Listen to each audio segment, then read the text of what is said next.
ایک بہترین خطیب اہل سنت، ادیب اہل سنت، اور میں تو کہتا ہوں کہ خوش نصیب اہل سنت حضرت علامہ ریاض الدین اعظمی صاحب قبلہ جو آپ کے درمیان تشریف لا رہے ہیں۔ مدھوبنی بہار یعنی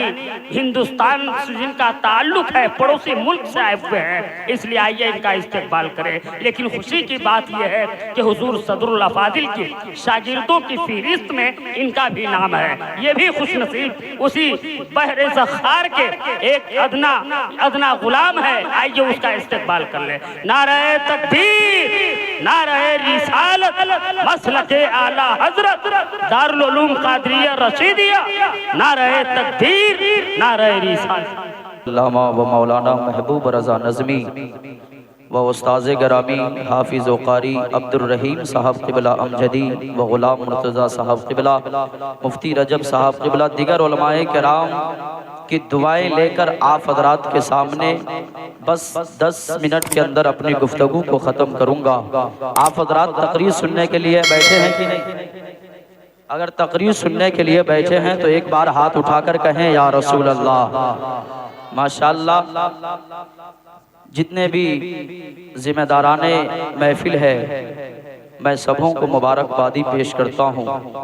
اور خصوصیت کے ساتھ استاذنا الکریم حضور مفتی اشرف رضا برکاتی الامجدی کی صحت یابی کے لیے دعا گو ہوں کہ اللہ تبارک و تعالی انہیں مزید صحت و عافیت عطا فرمائے۔ میں اپنی گفتگو کا آغاز کرتا ہوں، آئیے جی لگا کر درود پاک پڑھیں۔ اللہم صلی علی سیدنا شفیعنا نبینا مولانا محمد معدن الجود والکرم منبع علم والحلم والحکم، بارک وسلم صلاة و سلاما علیک یا رسول اللہ صلی اللہ تعالی علیہ وسلم۔ میرے شیخ حضور تاج الشریعہ فرماتے ہیں، پیروں کے آپ پیر ہیں یا غوث المدد، پیروں کے آپ پیر ہیں یا غوث المدد، اہل صفا کے میر ہیں یا غوث المدد، اور صدقہ رسول پاک کا جھولی میں ڈال دو، ہم قادری فقیر ہیں یا غوث المدد، صدقہ رسول پاک کا جھولی میں ڈال دو، ہم قادری فقیر ہیں یا غوث المدد۔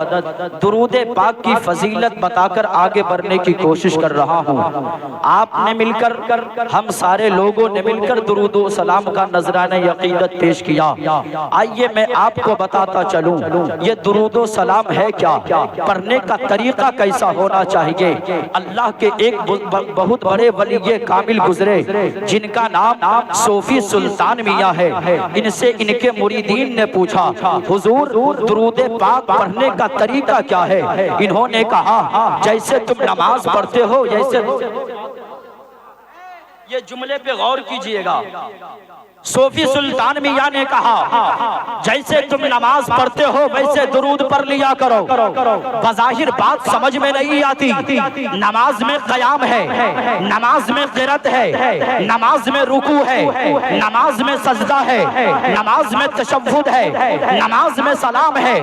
میں بظاہر بات سمجھ میں نہیں آتی، لیکن صوفی سلطان میاں نے کہا جیسے تم نماز پڑھتے ہو ایسے درود پڑھ لیا کرو۔ ان کے مرید نے کہا حضور بات سمجھ میں نہیں آ رہی ہے کہ نماز جیسے پڑھوں ویسے درود پاک پڑھو۔ صوفی سلطان میاں نے کہا بات سمجھ میں نہیں آئی، معاملہ کیا ہے؟ کہا حضور نماز میں قیام ہے، نماز میں قرات ہے، نماز میں رکوع ہے، نماز میں سجدہ ہے، نماز میں تشہد ہے، نماز میں تکبیر تحریمہ ہے، لیکن بات سمجھ میں نہیں آ رہی کہ جیسے میں درود پر جیسے نماز پڑھتا ہوں ایسے ہی درود پڑھوں۔ صوفی سلطان میاں نے کہا تھا میرے کہنے کا مطلب یہ نہیں کہ تم نہ قیام کرو، تم رکوع کرو، تم سجود کرو، میرے کہنے کا مطلب یہ ہے کہ جب نہ مصطفیٰ کی حدیث ہے اور بخاری شریف کے اندر جنہیں حدیث جبرائیل کہا جاتا ہے،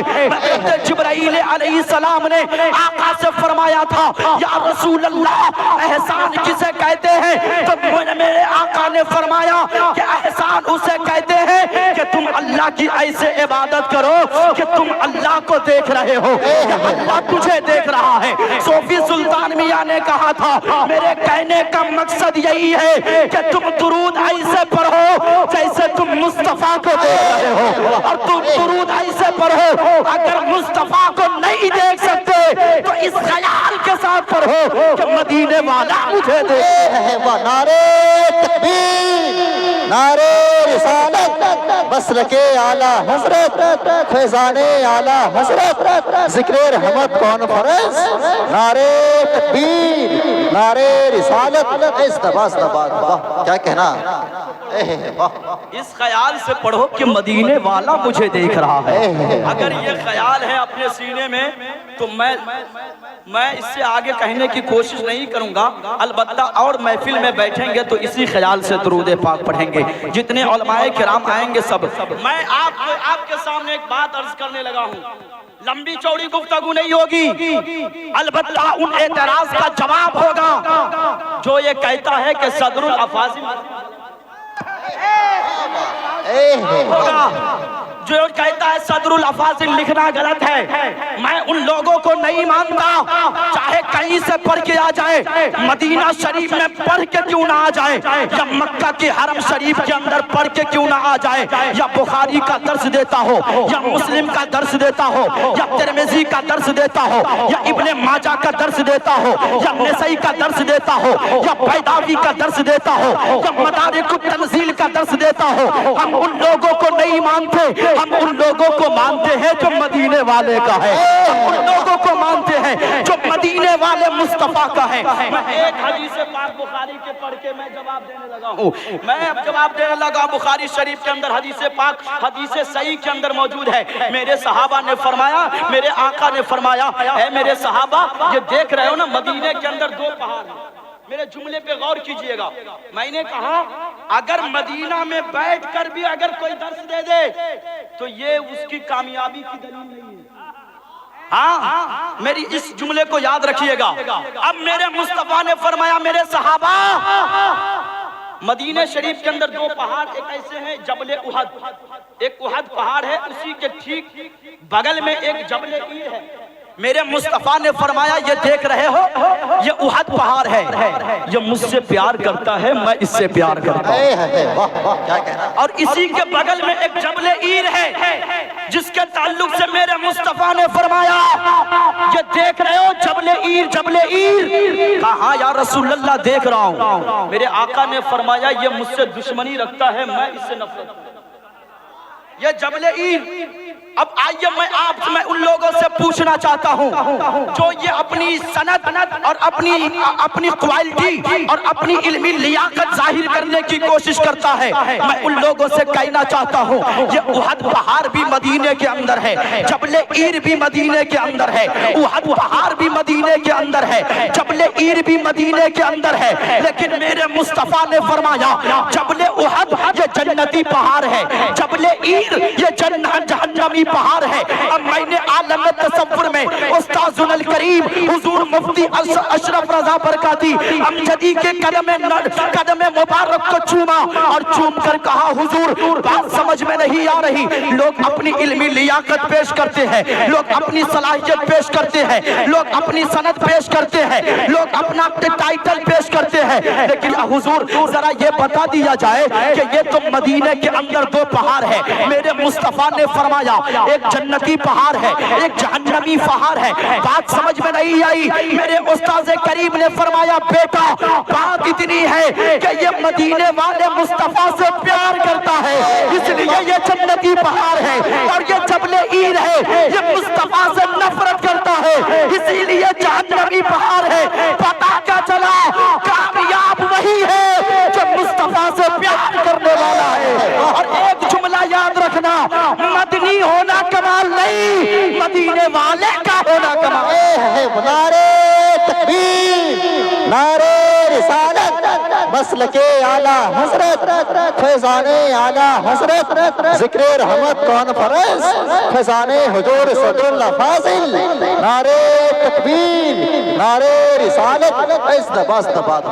کیا کہنا مدنی ہونا کمال نہیں مدینے والے کا ہونا کمال ہے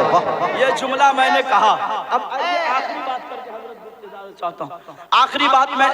پیش کرنے لگا ہوں اب یہ علم علماء کرام ہے نا اب حضور مفتی اشرف رضا برکاتی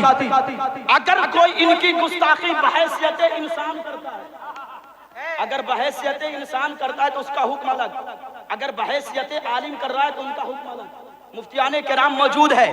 میں آپ حضرات کے سامنے بتانے لگا ہوں۔ اب آئیے میں آپ کے حضرات کے سامنے ایک قرآن کریم میں ایک صندوق کا لفظ ہے جسے تابوت سکینہ کہتے ہیں۔ بولیے سبحان اللہ، اور زور سے بولیے سبحان اللہ۔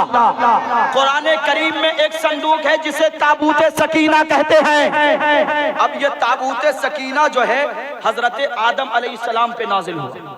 اب ان کے بعد منتقل ہوتا ہوا حضرت موسیٰ علیہ السلام کی بارگاہ میں آیا، اور اس کے بعد اور منتقل ہوتا ہوا یہ حضرت ہارون علیہ السلام کی بارگاہ میں آیا۔ اب انبیاء کرام کے گزرنے کے بعد جتنے بھی بنی اسرائیل تھے سب اس تابوت سکینہ کا ادب کرتے تھے۔ وہ کیوں؟ اس لیے ان میں حضرت موسیٰ علیہ السلام کا عصائے مبارک تھا، ان میں حضرت موسیٰ علیہ السلام کا جبہ مبارک بھی تھا، ان میں حضرت ہارون علیہ السلام کا امامہ مبارک بھی تھا۔ مطلب میں آپ کو جب اس نتیجے کو پہنچوں گا نا تو آپ کو مزہ آئے گا۔ میں آپ سے پوچھنا چاہتا ہوں، یہ بنی اسرائیل ہے نا، یہ بنی اسرائیل اس تابوت سکینہ کا ادب کرتا تھا، ان کے وسیلے سے دعا کرتا تھا۔ میری تصور نے ان سے پوچھا کہ آپ تابوت سکینہ کا ادب کیوں کرتے ہیں؟ تو انہوں نے کہا یہ انبیاء کی امانت ہے، یہ آدم کی امانت ہے، یہ موسیٰ کی امانت ہے، یہ ہارون کی امانت ہے، اس لیے ہم ان کا ادب کرتے ہیں، اس لیے ہم ان سے پیار کرتے ہیں، اس لیے ہم ان سے محبت کرتے ہیں۔ اسی طرح یاد رکھنا یہ مفتی اشرف رضا برکاتی صرف اشرف رضا برکاتی نہیں بلکہ امانت شیر نیپال کا نام اشرف رضا ہے، بلکہ امانت حضور اشرف العلماء کا نام سر اشرف رضا ہے، بلکہ امانت محدث کبیر کا نام اشرف رضا ہے۔ اور اس سے آگے سنو، امانت علماء